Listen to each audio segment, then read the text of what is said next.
விஜயகுமார் துங்க சுட்டுக் கொல்லப்பட்டது ஏவிபி.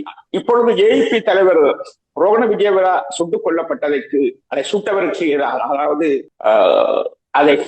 அவரை சுட்டவர் அசோக தோரதேனிய, அப்புறம் அவர் அவருடைய கொலைக்கு நேரடி பொறுப்பென்று சொல்லப்படுகிறது ரோகண விஜயவீர. அப்ப அவருடைய தோரதேனியாவுக்கு எதிராக, அந்த கொலைகளுக்கு எதிராக, அந்த கொலையோடு சம்பந்தப்பட்டவர்களுக்கு எதிராக விசாரணை நடத்த வேண்டும் என்று நியமுக என்கின்ற பத்திரிகையில் ஏபி எழுதியிருக்கிறது. ஒரு விடயத்தை நாங்கள் பின்னுக்கு கொண்டு போவோம். நீங்கள் ரோகண விஜயவீரா கொல்லப்பட்டதுக்கு விசாரணை வேண்டும் என்று சொல்வது சரி, நியமுக பத்திரிகை சொல்லுவது சரி.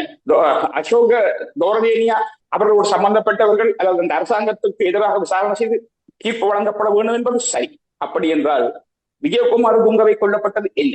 விஜயகுமார் துங்க ஒரு அப்பாவி. அவர் தான் கொல்லப்படுவேன் என்றும் தன் கொலைப்பட்டியலில் தன்னுடைய பேர் இருக்கு என்றும் அவருக்கு ஒருபோதுமே தெரியாது.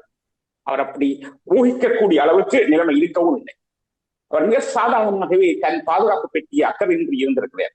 அப்பொழுது ஏபினால் மிக மிருகத்தனமாக கொல்லப்பட்டிருக்கிறார். அந்த தலை முழுமையாக கொய்யப்பட்டிருக்கு. T56 கண்டபடி காட்டு யானையை சுடுவது போல் சுடப்பட்டிருக்கு. இங்கு ஒரு விடயத்தை கவனிப்போம். இதனை சுட்டவர்கள் யார் என்று கேட்டால் தேசாபிமான மக்கள் இயக்கம், சிங்களத்திலே தேச பிரேமிய ஜனதா வியாபாரிய, தேச பிரேமிய ஜனதா வியாபாரிய, இதுதான் இந்த இயக்கத்தின் பெயர். இது ஏபியினுடைய ராணுவ இயக்கம். இதற்கு தலைமை தாங்கியவர் கீர்த்தி விஜயபாபு. கீர்த்தி விஜயபாபு தான் இதற்கு தலைமை தாங்கியவர். இந்த குழு அவரை கொலை செய்தது.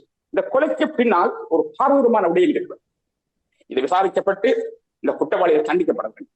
என்ன பாரதூரமான விஷயம் என்றால், விஜயகுமார் துங்க சலாகம சாகித் என்றவர். அந்த காலகட்டத்தில் தேசப்பிரேமிய தேசபக்தியின் பெயராலே அவர்கள் நாட்களை படுகொலை செய்கிறார். அவர் தேச துரோகத்துக்கு உள்ளத்திலும் அவருக்கு சம்பந்தம் இல்லை விஜயகுமார் துங்க.